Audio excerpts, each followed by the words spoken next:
Bonjour à tous, aujourd'hui on part à la rencontre d'Aurélien Ducrot qui s'embarque sur la Transat Jacques Vabre avec son classe 40 Cross Call. Alors Aurélien il a un parcours très atypique puisque lui il vient des montagnes comme moi et il s'est retrouvé embarqué sur la Transat et passionné par la course au large. On va discuter avec lui de comment ce changement de parcours a eu lieu. Alors bonjour Aurélien, est-ce que tu peux nous raconter comment tu es venu à la voile? Parce qu'au départ c'était pas vraiment ton milieu. Exactement, c'est pas vraiment au milieu. Non, moi je suis natif et j'ai grandi et je vis toujours maintenant à Chamonix. Voilà. Et en fait, je suis venu à la voile complètement par hasard. On m'a demandé un jour d'être parrain d'un bateau, un jeune navigateur qui partait traverser l'Atlantique en solitaire sur la Mini Transat. Ok. Et c'est cette rencontre avec ce marin qui où lui m'a en fait découvrir son univers, découvrir la mer. Moi, j'avais trop navigué avant.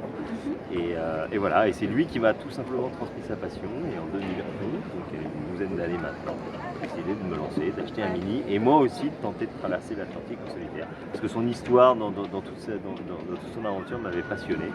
Et voilà, et donc c'est parti comme ça. Et puis quelques années plus tard, j'ai pu comprendre que tu avais visité le bateau d'Yannick Bestaven. En 2013, Yannick Bestaven m'a proposé de venir faire la Transat Jacques Vabre avec lui. Et donc voilà, par de magnifiques rencontres, je me suis retrouvé marin. Voilà. Quoi. C'est dingue, comme quoi il faut commencer par être parrain. Ouais, non, mais voilà, en fait, c'est surtout les rencontres font vivre des choses incroyables et être capable de sauter sur les opportunités t'ouvre de temps en temps des perspectives d'avenir qui n'étaient pas forcément écrites au départ. Et ça, je crois que tu l'as déjà bien compris. Oui, un peu. On dit souvent que le milieu de la montagne et de la mer, en fait, finalement, ça se relie un proche. petit peu. Ouais, effectivement. Et en fait, c'est assez simple. C'est que c'est les deux seuls milieux qui restent aujourd'hui que j'appellerais, que je considérais comme des milieux de responsabilité. C'est-à-dire que tu es responsable de tout ce que tu vas y faire. Et il n'y aura personne pour te dicter. Dans la vie de tous les jours, on est dicté, on est déresponsabilisé au final en permanence. Il faut traverser là, il faut aller à telle vitesse, il faut faire ci, il faut faire ça. En mer, c'est open bar. Il y a un point A à un point B, c'est à toi de choisir la route, c'est à toi d'analyser, c'est à toi de comprendre. Et voilà. Et au final, la manière d'aller d'un point A à un point B en mer ou en montagne requiert globalement les mêmes compétences, connaissances et analyses. Et donc c'est vrai que grâce à ça, grâce à mon expérience de la montagne, je me suis senti à l'aise en mer. En fait, j'étais pas perdu et donc je me suis retrouvé à pas forcément aller très vite au début. Ça, c'est parce que il y a le côté technique du bateau, il y a tout ça. Mais par contre, à avoir une appréhension hyper saine au final de la mer. Parce que du coup, c'est vrai qu'il y a cet aspect où à chaque fois, il y a aussi la similitude de travailler avec un élément naturel. Donc, tu as la montagne, tu as la mer. Ouais. La différence peut-être, c'est qu'avec la mer, sur un bateau, tu n'es pas directement... Exactement. C'est une réelle différence, effectivement, tu peux bien en parler. C'est qu'en mer, tu pars avec ta maison, d'une certaine manière. Tu as un peu ta maison sur le dos et enfin, voilà, c'est un petit peu comme si en montagne, tu te déplaçais avec un refuge.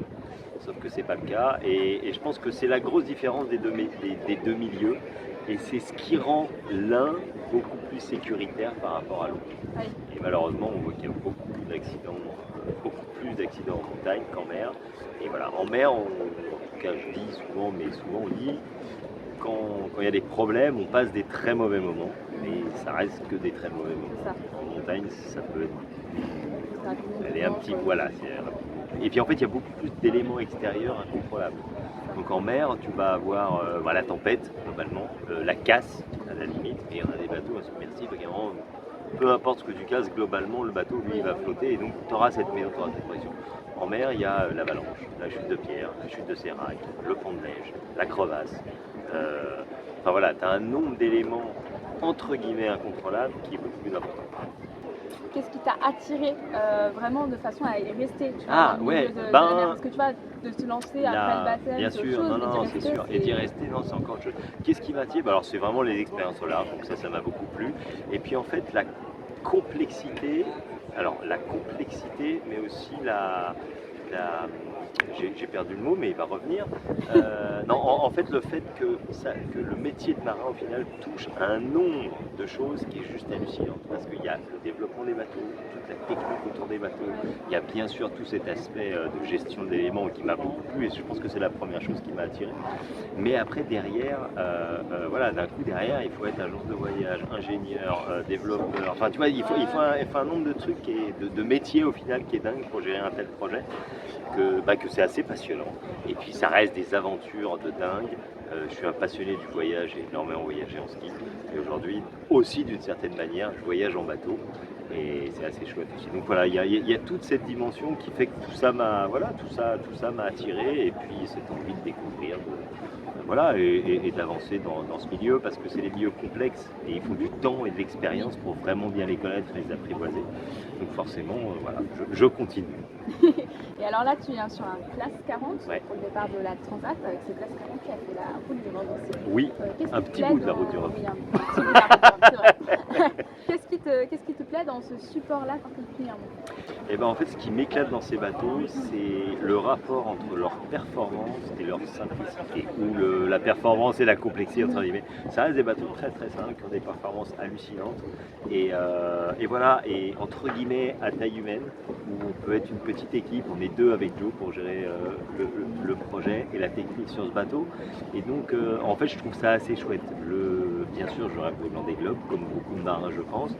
En revanche, d'un gros projet IMOCA où d'un coup tu passes de 2 à 8, 10, 12, 15 personnes, c'est quand même quelque chose de vachement différent. Non, ce que j'aime, c'est cette simplicité et cette performance dans la simplicité avec ces bateaux-là, parce qu'au final, on a des performances, des bateaux des IMOCA de 2008. On est vraiment pas loin d'eux, mais dans une simplicité dingue. Voilà. Donc c'est ça qui me plaît dans ce bateau-là. Si demain tu me dis tiens on va naviguer, ben, en fait on part tous les deux, on enlève les amarres et on sort du port. C'est extrêmement simple. En IMOCA il faut un Zodiac, 3 personnes. Voilà. Donc c'est cette simplicité et puis voilà, puis ces nouveaux bateaux sont quand même juste dingues au niveau vitesse. Quoi. Donc ça te fait quand même, c'est quand même dans un coin de ta tête ou pas du tout? Si, c'est dans un coin de ma tête. Mais de toute façon, l'idée, c'est toujours pareil. Moi, je me fais pas de plan. Et quand il y aura l'opportunité, je saisirai si elle est là, si tout ça. Enfin voilà, je suis pas. En fait, j'ai jamais fonctionné avec des plans. Enfin, le seul plan que je m'étais fait dans ma vie, c'était d'être guide de haute montagne. C'est la seule chose que j'ai pas faite. Donc voilà, donc je me mets pas trop de plans. Bien sûr, je rêve d'aller au Vendée Globe. Si j'ai l'opportunité, j'en profiterai, c'est sûr. Après, est-ce que je vais vraiment pousser à fond pour là? Je sais pas. En même temps, j'aimerais bien refaire un jour un bateau. Donc on va voir. Là, tu es au centre, comme tu disais, de ce projet classe 40. Est-ce que c'est pas un peu vertigineux des fois de se dire que tout ça se construit pour... Ouais, au début c'était vertigineux, ce bateau-là on l'a construit de A à Z, donc on est parti du dessin, du bain, il n'existait pas ce bateau-là, on l'a dessiné avec les architectes du cabinet Marc Lombard, et ouais des fois c'est un peu vertigineux, quand je me lancé au début dans le projet, tu te dis là je me lance dans un truc qui est hyper engageant personnellement, au niveau du temps, familialement parlant, mais aussi financièrement parlant. Et voilà, mais ça a été une vraie réussite, parce qu'on a sorti un magnifique bateau, des partenaires extrêmement fidèles et voilà, qui nous ont fait confiance. Donc c'est chouette. Mais oui, c'est des projets très engageants. Et en même temps, c'est ça qui rend la beauté aussi du sport. Et alors, on peut parler justement de ta façon de parler de ce sport, notamment avec les enfants. Tu as sorti là un kit pédagogique avec tout un projet qui est juste magnifique. Est-ce que tu peux nous en parler? Effectivement, ça fait très longtemps, en fait, depuis que je navigue, je me suis aperçu que les enfants suivaient énormément les courses de bateau, en tout cas que les maîtresses prenaient en support pas mal de choses. Et au final, effectivement, il y a tellement de choses à raconter au travers d'une traversée de l'Atlantique, que ce soit dans n'importe quelle matière et surtout la nature, l'environnement et ainsi de suite, que c'était important. Donc je faisais pas mal de suivi avec plein d'écoles depuis très longtemps, mais j'avais pas de support. Et donc je rêvais de créer un support, mais c'est pas si simple de créer un support quand t'es pas maîtresse d'école. Et j'ai eu la chance l'année dernière de rencontrer une maîtresse de Saint-Martin-de-Belleville avec qui je suis venu faire en avant et après la course, et leur rendre visite et leur expliquer un petit peu notre métier. Et c'est grâce à elle, Josepha Courtillé, qu'on a pu lancer ce kit pédagogique. Elle m'a proposé de m'aider à travailler là-dessus, à m'aider à créer tout le contenu. Et derrière, on a créé la plateforme et lancé ce kit pédagogique. Et entièrement gratuit à destination des écoles, des enfants, mais aussi des gens qui veulent juste des enfants non scolarisés et qui, par exemple, voudraient suivre la Transat Jacques Vabre. Enfin voilà, il y en a plein. Et les familles, tout simplement, qui sont passionnées de bateau et ou non, pour faire découvrir aux enfants ça. Donc, non, c'est un outil génial et je suis hyper fier d'avancer ce projet cette année. C'est quand même assez particulier. Pourquoi tu as eu envie de transmettre ce milieu-là, cette aventure-là aux jeunes, de parler aux jeunes? En fait, l'idée, c'est pas de transmettre l'aventure, c'est de se servir de cette aventure pour leur faire passer plein de messages. Et je sais, alors pourquoi exactement, je ne sais pas pourquoi, mais l'éducation des enfants, le fait de travailler avec eux pour faire passer les messages, me semble primordial et en plus de ça extrêmement sympathique et j'adore me retrouver avec les enfants, pouvoir leur expliquer des choses et t'as un échange qui est juste dingue, ils te remettent en question en permanence, enfin non mais c'est juste assez génial donc voilà, il y a plein de combats à mener entre guillemets, nous c'est pas un combat mais c'est juste voilà, on a la chance de vivre dans des milieux et de pratiquer des sports incroyables, donc de pouvoir le partager avec eux, de leur moi j'ai la chance de vivre mes rêves et s'il y en a plein d'autres qui peuvent faire comme moi et vivre leurs rêves, bah, j'en serais ravi et donc le partager avec eux, ça m'éclaterait. Merci beaucoup. Avec plaisir, merci Lola.